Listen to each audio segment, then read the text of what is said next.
Dans la vie, nous nous sentons mal pour beaucoup de choses.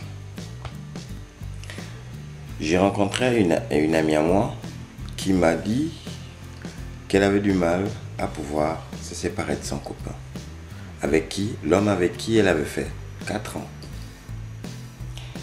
Mais pour elle, rester dans cette relation était d'autant plus difficile que partir, parce qu'elle ne pouvait plus faire un jour sans qu'il y ait des disputes. Pourquoi? Parce qu'elle avait commencé à développer un sentiment de haine envers lui, mais sachant qu'ils avaient déjà passé 4 années ensemble et qu'ils avaient eu des souvenirs et des souvenirs et des souvenirs, ce sont ces souvenirs-là qui l'ont gardée prisonnière dans cette relation.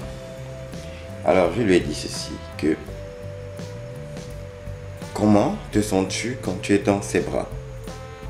Elle m'a répondu très mal. J'ai dit, mais alors si tu te sens mal déjà rien que le fait d'être dans ses bras, ben, mieux vaut être seul que mal accompagné. Je lui ai dit, il faut savoir lâcher prise, il faut savoir partir, il faut savoir quitter les choses avant qu'elles ne te quittent de façon brutale. Lâcher prise est une notion que beaucoup de personnes ignorent, mais c'est une notion beaucoup plus efficace qu'autre chose. Parce que lâcher prise, c'est quoi? C'est-à-dire, ok, bon, j'aime cette personne, mais cette relation me fait du mal, alors je vais de l'avant.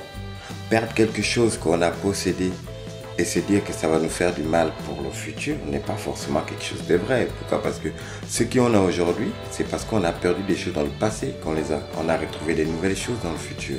Donc, apprenons à lâcher prise, ne nous accrochons pas aux choses, sachons quitter les choses, j'y arrive, avant qu'elles ne nous quittent. Une relation qui est mal, qui vous nuit, qui vous déchire, qui vous tue, qui ne vous permet pas de vous élever et qui vous empêche à chaque fois d'avancer dans plusieurs thématiques de votre vie, mais je suis désolé, ce n'est pas une relation. Prenez votre vie en main et sachez que si on a aimé aujourd'hui, on pourra aimer demain. Et les relations qu'on rencontre au fur et à mesure ne sont pas forcément les mêmes. Attention, ne vous dites pas que comme celui-là, je l'ai aimé, j'ai vécu 2-3 ans, ou celle-là, pardonnez-moi le mec, que j'ai vécu 2-3 ans avec lui, que c'est foutu, que je vais pouvoir rencontrer l'homme de ma vie ou la femme de ma vie. Non, c'est souvent... Écoutez, perdre une chose, c'est difficile, mais ça nous permet aussi de gagner une chose encore meilleure. Ça, ne l'oubliez jamais. Gallier William.